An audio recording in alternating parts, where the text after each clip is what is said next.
All right, y'all. Listen up, Maryland, presented by Dempsey's Growing Sports Land. Johnny, head coach Johnny Woods. I tell you, it's funny. I was on the phone with my cousin last night, actually, the one that runs the show with me, Johnny. And we want to welcome you to the show, first of all. It's crazy because you had to catch me up with this because Katie Gottsman didn't really tell me. You were supposedly her coach at one time in high school, which was my cousin. That's correct. Yeah, I coach Katie in AAU, so she goes to NDP, a private high school. I actually coach over at a public high school. Okay. But in the spring season, she tried out for an AAU team, and I was able to scoop her up. All right, it sounds good. Getting back to my cousin Ryan, I told him, I said, man, I started to read over your biography on your website, and we'll get into all that in just a couple of seconds. And I tell you, man, we got to steal. We got to steal on this show. We are, we are. I've been looking forward to this for a long time. So I just want to, before we dive into things, just want to thank you for coming on with us today. Oh no, man, I appreciate the opportunity. Thank you. So look, you've been again.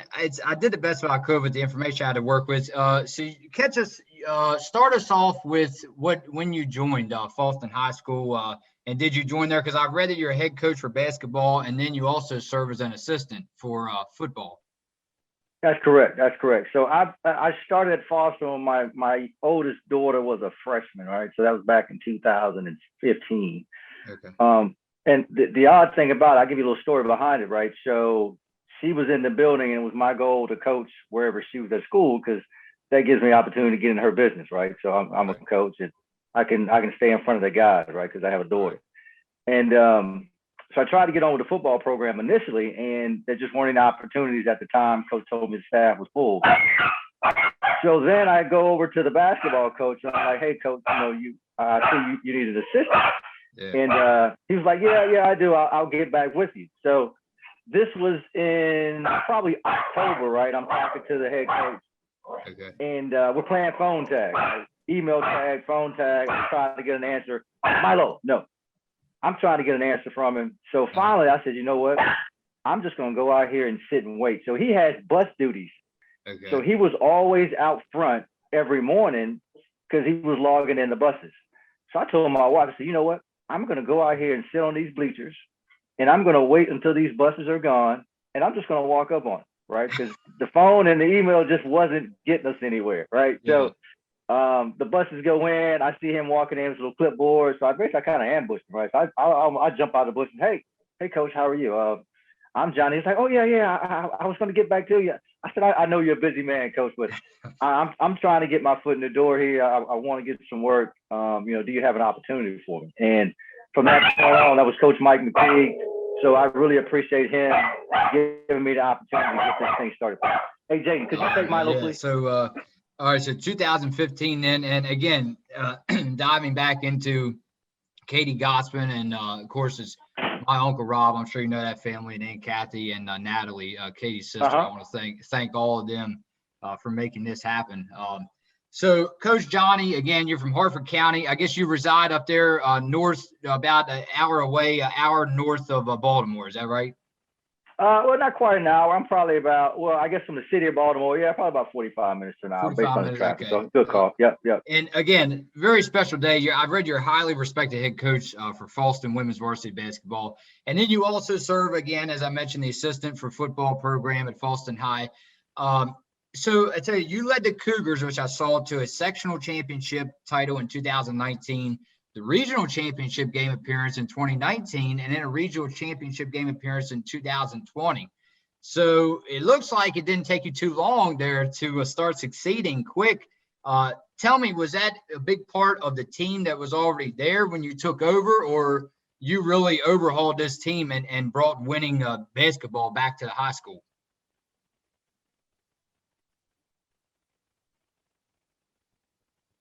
So no, I can't take credit for that. So Coach Mike McTeague, my predecessor, and then I fell in behind the late Coach Renee Badger. They had a great foundation already in place, right? Okay. So when I came on board, me being a retired soldier, I came on board with some things that were just completely different and probably kind of crazy from what the girls were ever used to. So I think I was just able to get a different part of those girls out on the court, right? So we just did things differently, and they were different from probably anything they'd ever been exposed to. Because you take a guy who's been, kicking indoors and fighting Iraqis, and now I'm bringing some of that grit to girls who really haven't had to show that kind of grit, right? So I think I was just able to get deep into a core that was really already there. Yeah, well, and again, you mentioned a former military vet, and some of the accomplishments that you already have racked up. I tell you, because I checked out your website, and we'll get into that in just a second. That helps kids during the off season or a basketball camp, rather, that is training and brings their skills up, to make them highly competitive basketball players in the sport. But I visited earlier this week. It's n4etraining.com, and you have some military time under your belt. And again, all of us from Listen Up here back in Frederick, we want to thank you for all your service. But I mean, talk about, because again, on this show, I love to focus, and that's a big reason why I wanted to bring you on. Love to focus on not only high school coaches, but the fact that I thought it was awesome that you're actually there for the kids during the off season. You're putting in even more time, more extra work under your hands to help these kids succeed. So talk a little bit about that training camp and what that provides for the kids. So the name N4E kind of says it all, right? I mean, in one way, is it prejudice? And I would probably say yes, right? Because it's not for everybody. Like, if you don't really want to work, then it's probably not the camp for you. Like, if you don't want to get dirty, then it's probably not the camp for you, right? So it's designed to be fun, but it's more designed to be hard so that you can find a side of you that maybe you didn't think existed. So that was kind of the driving piece behind the name. And I like to think when the kids come to camp, they're getting all those and above, right? They're getting the opportunity to challenge themselves. They're also getting an opportunity to work on skills from a basketball perspective. And then, one of my biggest things is, like, I use coaching, I use N4E, I use all those things just as a platform to be able to get kids to listen, right? So once I get their ear, because they think I'm a coach, I'm a camp director, then now I can start to teach them about being superhuman beings in this world, right? And for me, that's more important.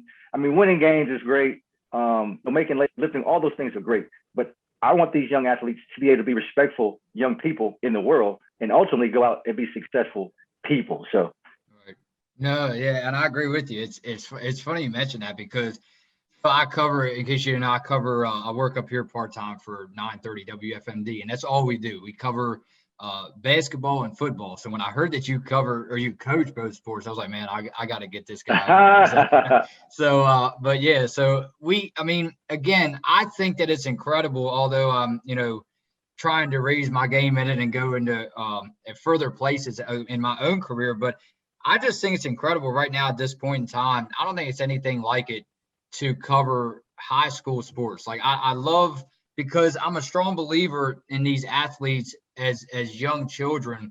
And you talk about a little bit about, or young adults rather, but you talk a little bit about how much it means to coach, but also teach these kids about responsibilities in life before they basically, I don't want to say they go out on their own in college, but talk a little bit about how much that means to you to see them grow and to become stars later in, down the road as they leave high school. Because high school, in my opinion, before you reach professional college level, high school is where it all starts. And that's arguably the most important years of your life as an athlete.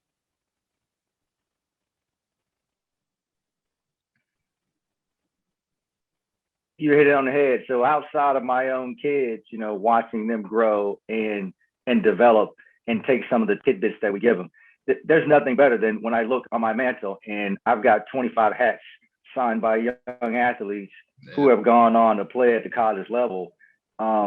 It's why you do it, right? You don't have to pay me. Like, that's when you find what you love. Like, you don't have to pay me for this. The fact that I have these hats, the fact that I can still communicate with these young leaders at this point now, because I've got a couple on my belt now that have graduated from college.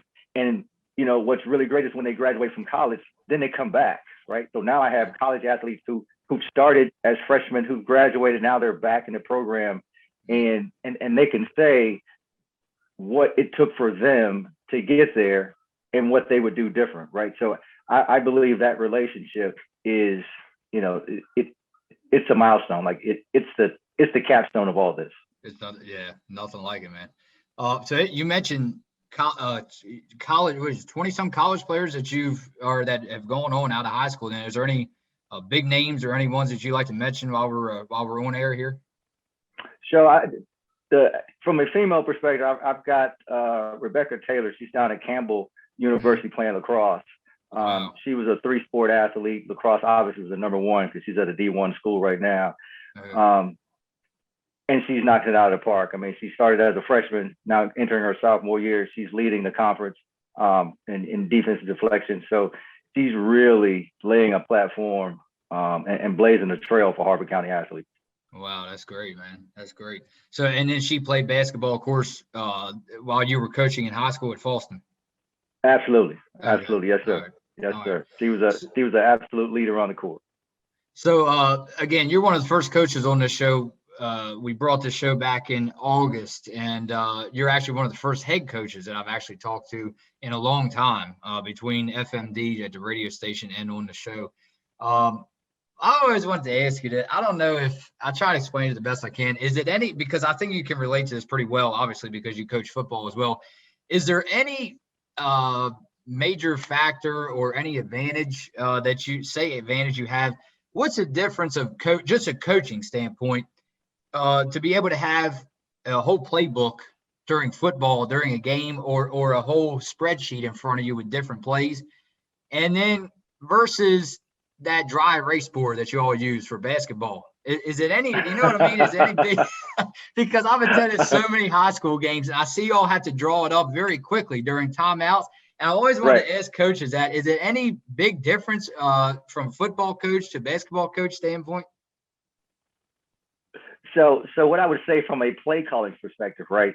So you have the spreadsheet of plays on a football team in a football game, just so that your kids have a basis. Because at the end of the day, like the ability to react and draw plays on the fly in basketball makes you an amazing football coach, because you're going to have to make changes. And you may see the clipboard, but I promise you, within the course of a game, maybe 50% of the game is called from that spreadsheet. The other 50% is called from my head, right? Because you're just adapting to what the other team is doing. And there's nothing on the spreadsheet that can truly adapt, because they're planning for everything that you have on your spreadsheet, right? So how do you combat that? You have to be able to adjust. All right. Okay. Yeah, because I say that, man. It's amazing, you know, in my mind. I don't know if you ever heard the name Coach Hammond, Kivette Hammond up here. She's I think she won a state championship 1 or 2 times at Frederick High, Frederick, Maryland. And of course, I'm sure you've heard, I don't know, Michaela Daniels and a couple greats have gone through Frederick. Back here, actually, Sailor Poffenbarger. She's now at UConn. So talk again. I had Holly on this show, and no matter. Oh, did you? Okay. Yeah, Holly Ismail. Yeah. I know Holly. It never gets old, man, to ask this question. I know people listen probably. They say, Phil, man, you're asking it too much. I mean, I can't get over the fact it speaks volumes. It seems like, of course, it's just a little coast, you know, East Coast, but we're not considering what's happening out West or Midwest. But talk a little bit about, it just seems like, as far as basketball talent, the East Coast, man, is so stacked with great players, men and women. No, and so why is that, right? I mean, what is the reason why we would say, and I guess I could say we, because I'm an East Coast guy myself, right? I'm born and raised in Atlanta, so I'm still East Coast. Okay. And I think it's the grit that comes from the East. I've spent a lot of time out West, and out West it's very relaxed. It's free. It's just not as blue collar as the East. Okay. So when you're in the East, you're grinding, and you at some point you're used to the grind, because it's just a basis of what the East is. And even in your mind right now, when I say West, you say your body relaxes, right? Because you think of San Francisco, you you just think of the calm that comes from California. And I think when you look at the sports in general, I think some of that starts to translate. Well, that's great. Yeah, because I know a couple of people out there that live in Arizona, and actually they just moved out there. A couple of friends of mine, and she'll post videos every now and then. It's crazy. It's funny you mentioned that because she'll be doing selfie videos of how the grass looks down there, and of course nobody's around, so they almost be relaxing in their house, and she goes, it's so calm and relaxing. You think it's all hard going with cactus and sand, but man, it's just all great, nice grass, and so I guess you're right, man. Everybody's relaxed down there.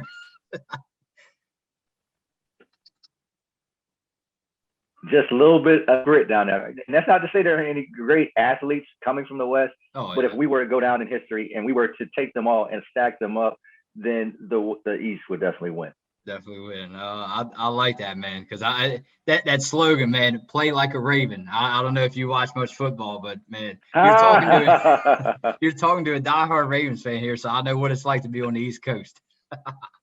Diehard, I hear you. Johnny, man, again, with all the focus on sports, again, I wanted to, as long as if you don't mind, I wanted to dive just a little bit into your more personal life before basketball. As far as that was you serving in the military for, I believe I read 22 years. Am I right? Yes, sir. All right, 22 years. And again, once I read, some of these accomplishments, man, I feel like that you've done already so much. Some people couldn't even achieve some of this in their whole lifespan. So much respect to you, man. Thank you. It said that you were highly decorated retired major of the United States Army. You received over 15 different medals, including the honorary Bronze Star, while serving in the combat tours in Iraq and Korea. Just talk a little bit about, again, that grit that you talk about, because it seems like, again, you're down to earth, nice guy, but when it comes to game time, did any of that grit and that strength, that will, that power to survive on the basketball court from the military, from your coaching career, did any of that experience from the military carry over with you in coaching?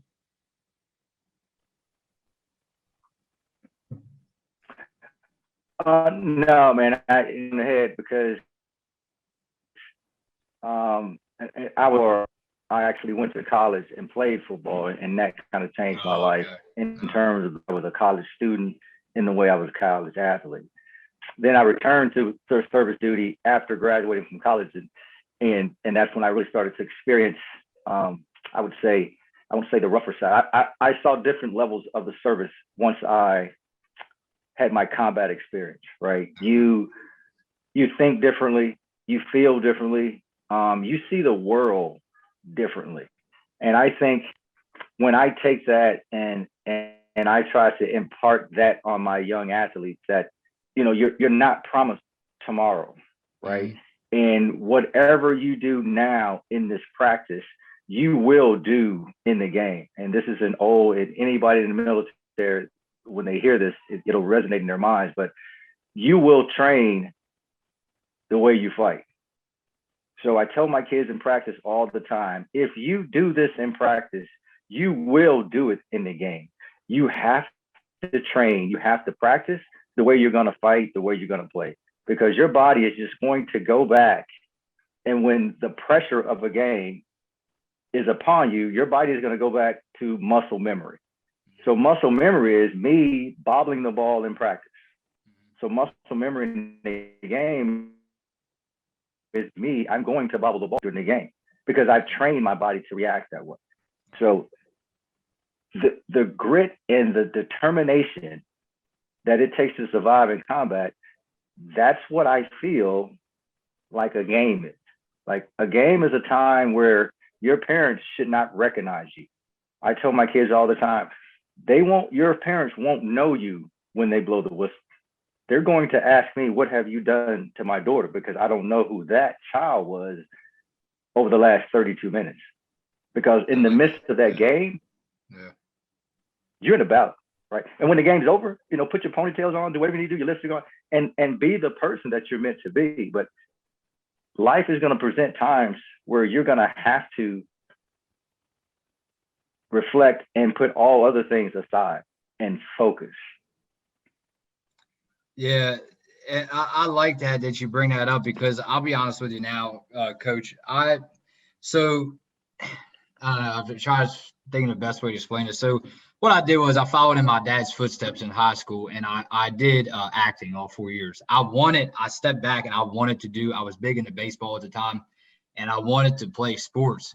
But as much as I didn't, or as much as I wanted to, I went into acting and pursued a career in acting and dance and singing and stuff like that. But anyhow, it's it's great and amazing. I love the fact that you bring up that the parents should not even recognize, their own kids out on that floor because as a coach, I just again not to criticize. I'm not bringing up any names, but as many I don't know. As many kind of basketball games I've been to, regional level, state semifinals, the state championships down here in Towson. I know Pete McLeod, Ed Luley, the great Ed Luley, which has passed away, rest in peace to him. And then I had Steve Nids up here, athletic director. As many times as I've called games with him on the radio, I just feel like as a coach, again, you want to keep your composure as a player, but I feel sometimes some of these even juniors and seniors sometimes are not getting into the game as much as they should.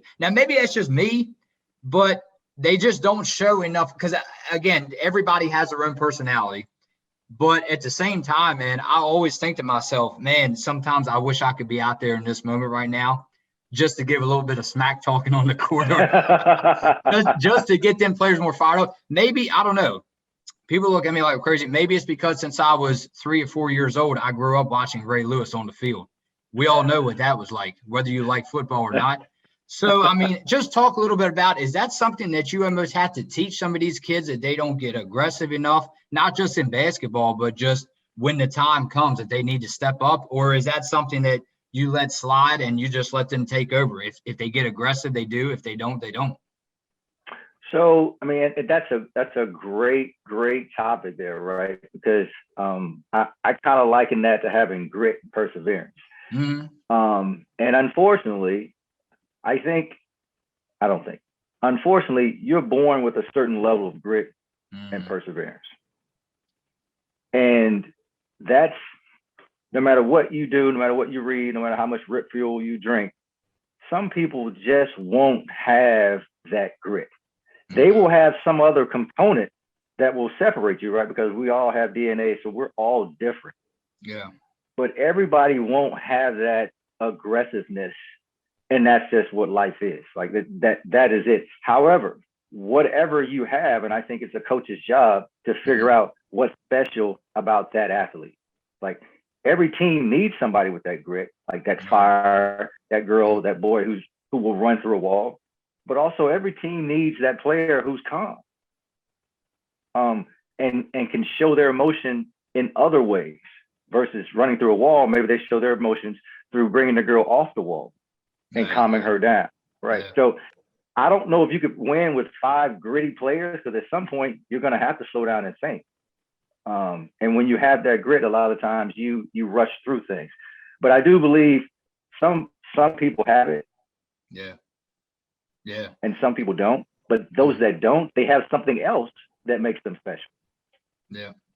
So again, I like that answer a lot, man, because again, you have to always, it's important to back up your, as I like to call it, quote unquote, trash talk. People know me around here, but at the end of the day, with you being a coach, I'm sure you agree. Obviously, it's important. You have to back it up with your play and how you play on the court.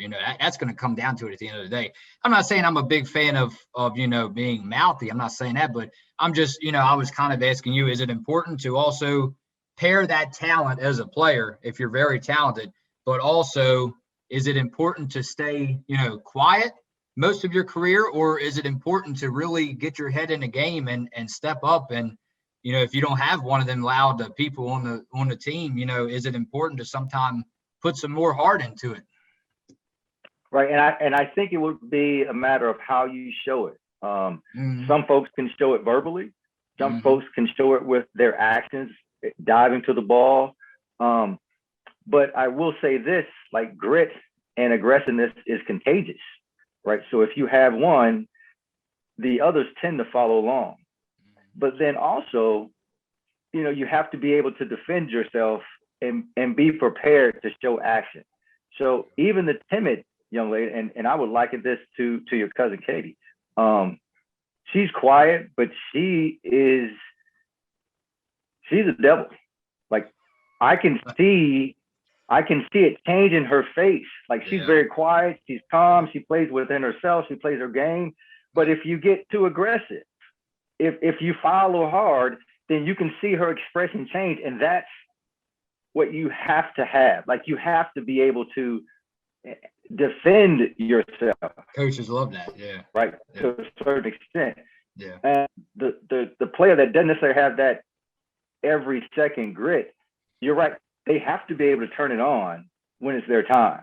Right. Because that's what everybody's looking for. Okay, what are you going to do now? She just pushed you. And what are you going to do now? You don't have to push her back, but are you going to show some type of emotion? Right? Are you going to say something? Are you going to do something? Or are you just going to sit down? Or are you going to be, I call it the turtle, like when you just kind of curl up, you get into your shell and you tuck your head in. Mm-hmm. No, it's great, man. I'll only keep you for about another half an hour. I know we got to cut off here soon, so I'll try to fit as much in as I can. I want to just talk to you a little bit, Coach, about the competition between middle and high school while we're on this topic of the grit and, being aggressive and the players that have that special talent, but sometimes you see them stay pretty quiet and they're just calm to themselves, but they really show their skill when it comes to playing basketball. While we're on this topic, the competition between middle school versus high school. What I'm talking about is, even if you never coached in middle school before, I'm not too familiar with it myself because with me not ever coaching or playing, is there a certain time where, even considering elementary school, that you're considering kids to come out on the court, play whatever sport, but we'll focus on basketball since we're talking to you and you head coach for Fallston High. Is there a certain point in time where these players, you're going to have to look at them to see if they can help you win or not? And what I'm talking about is maybe elementary, middle school, they're just putting you out there just to get the experience and play. What I'm saying is that cutoff line where you really start looking for players that can help you win. Is that in between 8th and 9th grade, or you know what I'm saying? When does that time come where you have to separate, okay, these are going to be my bench players and these are my starters for sure? Right. So,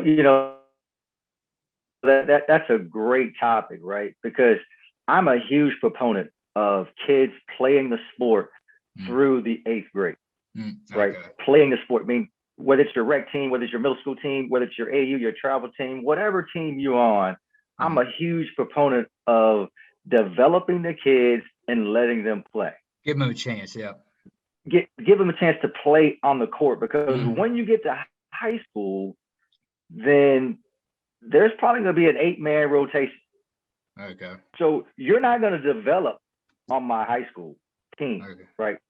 Because in high school, you're playing to win. It's no longer about, everybody gets a trophy because you came to practice, right? You're playing to win, and you need kids who can perform under pressure.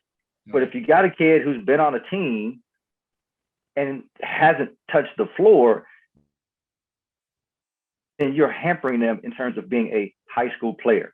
So what I would love to see at the 8th grade and below level is that coaches are tucking their collars a little bit and not being so caught up on winning, and get caught up on developing their athletes.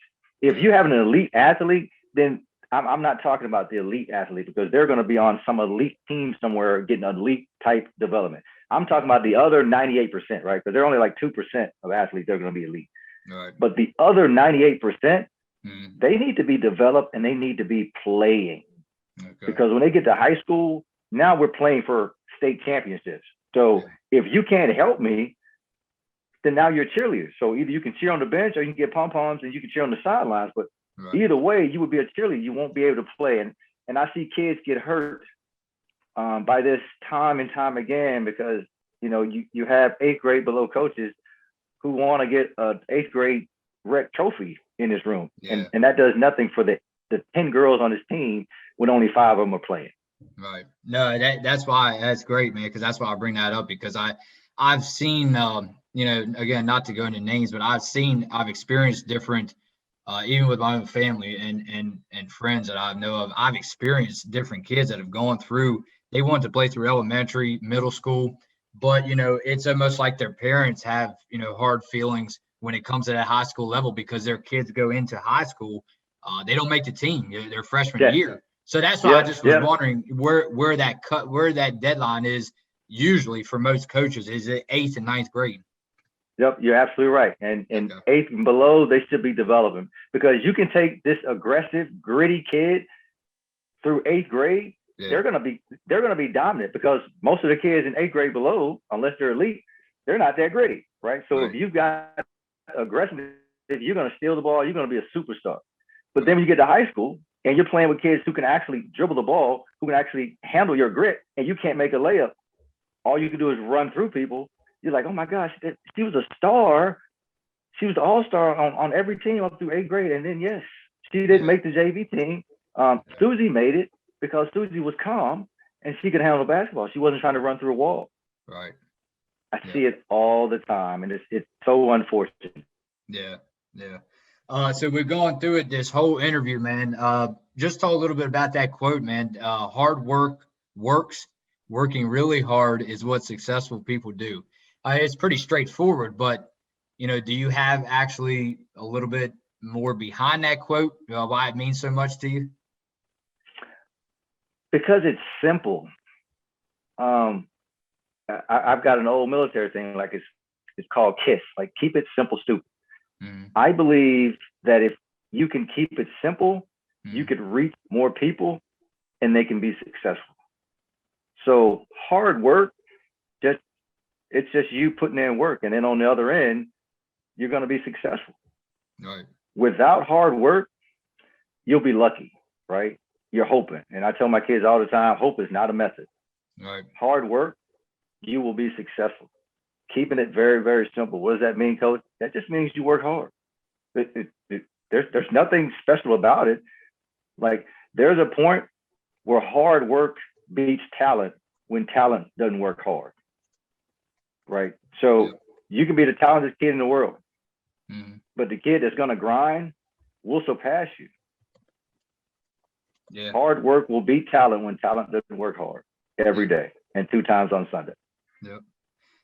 Coach, yeah, exactly. I mean, I can't say it any better, man. I mean, I was looking before we came on, I was looking into I was trying to research and go into some of the greats that have came out of Falston. And all I could find was actually the Athletic Hall of Fame, I guess it's called. But it looks like 2018 was stacked with names. I'm only going by their last name here. Kernan Kelly, 2 Kellys, Scoop Kelly. Were all these players at once, and then they were coaches, or talk a little bit about what it means, what it would mean for you to ever get your name into that Athletic Hall of Fame when it's all said and done. Wow. Hold up, Phil. Well, maybe I shouldn't ask that quite yet, huh? Hold up, Phil. To be recognized by anything that lives for a long time is incredible. Like, I was once told, like, what do you know about your great grandfather? And I was like, I told my parents, I was like, I don't know much about it. Yeah. And they said, well, we want you to be different. Like, we want your great grandkids to know who you are. And how do they know who you are? Well, they know who you are if you do something special. There you go. So if you're in anybody's Hall of Fame, if you're on anybody's mantle, right, then you can live on. And that's a testament. Like, what happens about you when you're gone? That's only when you know. Like, we live in a time, we have no idea what we really did until we're gone. And then the others will then say what you did. So yeah, to be in anybody's Hall of Fame would be pretty remarkable. My grandkids will definitely know who I was then. How about that? My grandkids probably know me, but my great grandkids will definitely know. Yeah. That's what they say, man. They said, leave your mark to endure forever. So yeah, that's right. And again, we back here in Frederick. I talked to Ryan last night, and we were so excited to get you on, even though he couldn't join us today. And Man, I mean, looking over your resume and stuff, man, we strongly believe, man, you have what it takes. We'll back that up any day. We got you back here. Hey, look, we plan on actually coming up sometime or another once things, hopefully the pandemic will calm down soon. But talk a little bit about, was the season actually cut short for you in 2020? And then was there an actual season this year? No, so we actually finished up 2020. We lost in the regional game by one. Heartbreaking. Hard to even talk about that right now. You're bringing up some old feelings right now. Yeah. And then we had nothing this year. So the girls, the girls played some travel basketball as a team, coached by a good friend of mine, Jim Book, because as the high school basketball coach, you can't coach your team outside of during a school season. So the girls had an opportunity to play some basketball, but obviously it was nothing like what they really wanted to play a season, because they had some things they were calling the season unfinished business, right? So they had some things that they wanted to finish off, but as like everyone else in Maryland, it just didn't happen. And sometimes you get things that you can't control. All right. Now, do you all still play the championship games at Towson University? Is that correct? That's correct. That's correct. Yeah, Okay. We have all intentions of being at Towson University this time next year. Okay. Well, we'll be there, man. We're definitely gonna follow you, and we're looking forward. Hopefully, we can catch up to you soon again. I tell Absolutely. you, it's been a pleasure, man. But I wanted to end this with about 15 minutes left. It just made me think about, because we were talking about the deadline between 8th and 9th grades. Being a high school coach, Coach Woods, do you ever actually visit middle schools around the area that you think that, like, because I was talking to Ryan about this earlier this year, and we were talking about how hard it must be for college and high school coaches, how hard it is to see the future. We always like to call it that. And what I mean is, losing these players, because you only get 4 years with them, 9th, 10th, 11th, 12th. So each year, as these seniors are leaving and moving on in their life, how difficult is it to find the next, girl to step up in that position? Like, do you find yourself visiting middle schools to scout out some of these players, or how's it work? So, it's funny that you asked that, right? So with Fallston and the zoning, there are only two schools that Fallston pull from. So that's Fallston High, and then a couple of the girls at Bel Air Middle. I'm sorry, Fallston Middle and Bel Air Middle. So to see the future, I go down to the rec, and I watch games in the rec. I leverage my position with the coaches in the rec and travel teams. I give them my playbook so that they can start to institute things that I know the girls are going to do when they come to high school. I give those middle school girls discounts to come to my camps so I can see them. Wow. I coach some of the teams down there so I could get to know the kids, because at the end of the day, it's relationships, right? So if I can build that relationship with that 6th grader and she says, yeah, Mom, I like Coach Woods, then when she becomes a 9th grader and she has the opportunity to go to a private school versus Fallston, then I can have her at Fallston because she knows what to expect at Fallston. So I am huge down in the 6th and 7th and 8th grade teams, following those kids, supporting them in whatever they do, in hopes that, when it's time to go to high school, that they'll choose Fallston, because we lose a lot of good athletes to the private schools. And it's my goal to change that. So I think I've turned the corner on a couple of kids coming in next year. They had opportunity to go private or Fallston. They're coming Fallston.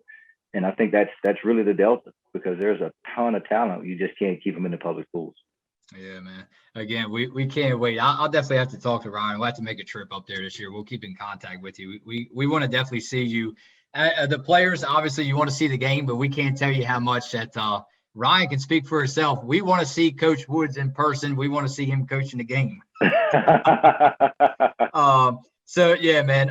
You talk about talent. I had to bring this up to you. It's I can't compare it to anything else right now. I mean, and I'm sure that you would agree on this. Paige Beckers for the UConn Huskies. Oh, come on now. I mean, I can't say her name enough. We had 2 episodes on this show already about her. Sandler Poffenbarger was just ecstatic, to go to school with her. Who wouldn't be? Just talk a little about how she is changing the game. The NCAA Women's Basketball Player of the Year this year. I mean, no words. Good luck if you can come up with some words for me to describe her, because I still can't. So she is.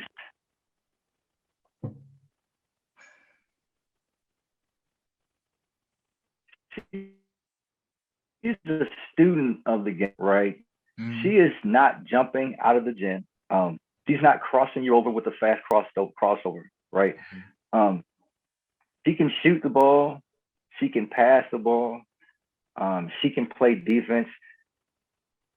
She can do things before, like her anticipation is next level. Yeah. And I think that's what separates her, because she doesn't have the blow by speed. So she's not just going to come down and just blow by. She's not McDonald out of where's she come from? Arizona. Yeah, Arizona. Yeah, right. You can't stay in front of her, right? Mm-hmm. But Becker, she sets you up. She's like 2 steps ahead of everyone she's playing against. Yeah. And you can just see it matriculate in her game over the course game. You see her to dissect what the other team is doing, no matter who they are. And she's just so patient in just taking what she gets with the understanding, like, hers will come. Yeah. Like, my game, my shots will come. But you don't see her get flustered. You don't really see her take bad shots. She just allows the game to come to her. She is remarkable. And then how do they get the next best freshman in the country to come to UConn? Come on, man. Come on. Is that fair? Yo, well, while you're on, man, you got to tell Gino, slow it down a little bit, man. Come on, man. And a lot of people look at Gino and say, well, I could do what he does if I had the best players in the country. Well, let's think about when the Olympic team had the best players, the best athletes, or the best NBA players. They weren't the best team, right? Yeah. They didn't become the best team until they decided, you know what, we got to get a shooter, we got to get a point guard, we got to get a rebounder, and then we got to get them all to buy in. Right. So although he gets the best players in the world, they still have to buy into his program. Like, you're going to do the things the way he wants you to do them, or you won't stay at UConn. So he doesn't necessarily want all the best players. He wants the best players that are going to do what he wants them to do within his system. Now, it doesn't really matter. Like, you design a system around her, but it's like she's like one of a few. But other than that, I mean, he just does an amazing job of getting the best players in the best positions. He does. Yeah. And again, I don't want to say anything negative. There's not much to say negative about. I highly respect him as a team. But again, I kind of figured that I didn't want to say it too much because I didn't want people to look at me the wrong way. But I kind of figured that they would fall short this year, which they did, just because of the age level and the experience. I was talking about experience, but they fell to Arizona. But going back to Falston High School again, where you coach, do you see? I don't know, with you starting in 2015. Is it really true with you being a head coach? Like, is experience a major factor in the game, or would you say not at all?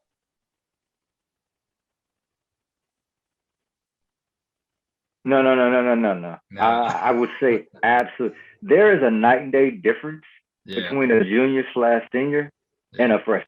Okay. Right. And hands down. Maybe I didn't really believe it as much before getting into the program, but now I've got my first freshman class that I had as freshmen, and now they'll be seniors next year, and it's night and day. It is absolute night and day. Wow. What that experience does for players, night and day. And you hit it on the head. That's exactly why I was thinking the same thing about UConn this year. Yeah. Because you can't teach that. You can't teach. You can't read about experience. You can't. Yeah. Yeah, man. So again, we have about 10 minutes, I believe, left. I'll let you go, Coach. I know you're a busy man, so I don't want to keep you too long. The strength, I want to hit on this real quick. The strength I read is an attribute that is quickly diminished in the game of basketball. So, for instance, I guess that's in any sport. You stop training, you could go downhill pretty quickly. So just talk about, are you on your players a lot, even during the all season, about, that getting in the gym?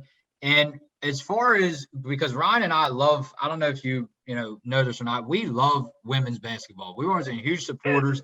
We love Elena Delle Donne for the Washington Mystics. So again, nice. That's another big reason why we had to bring you on, man, because again, men's basketball, nice, but we support the women just as much as we do the men. But just focusing on the women here, a big part of their workouts when they're hitting the gym, do you really, the program, is it focused on really hitting the weights, or do they do more of the cardio because they're running so much? I mean, how many miles you run, in a basketball game up and down the court? So would you say it's a lot of weights involved, or it's more cardio running? No, I'm going to tell you, it's right down the middle. Okay. We focus on weight training and on agility and cardio. Your strength from a freshman to a senior should be the same type of development you see in college athletes. Like when you look at a college athlete, when you see them as freshmen, you see them as seniors, you think, man, what happened? Right. And it has to be the same way with high school athletes, right? Because they come in as 14-year-old kids and then they leave as 17, 18-year-old young adult, right? And that strength is what makes the difference. The strength of a senior bumping up against a sophomore or junior, it's night and day, as it should be. Right. And I think the core strength, especially in females, is absolutely important because most females are adverse to contact anyway. So if you can make them stronger, then they will be less apt to run away from contact than they would be to at least stand and be able to absorb contact. So I'm a huge proponent of strength training and agility training. Yeah. All right, man. Well, we'll go and let you go, man. Again, we appreciate it for you coming on, and we definitely want to make the trip. You have to keep us up to date because Ryan and I would definitely be up there watching you coach, and we'll definitely try to say hi to you before we head out. You have to send us the schedule when it's released. I will, Phil, man. I really appreciate you guys taking the time and highlighting Fallston and the program, Infree, those programs. Really means a lot to me. I appreciate it. We wish you luck with your coaching staff and your players, and we hope that you all succeed. And you said, like you said, next stop is Towson University. Absolutely. First row seats, baby. First row seats. There you go. All right, man. We appreciate it, and you have a good weekend. Okay, you do the same, Phil. All right, take care. Out here.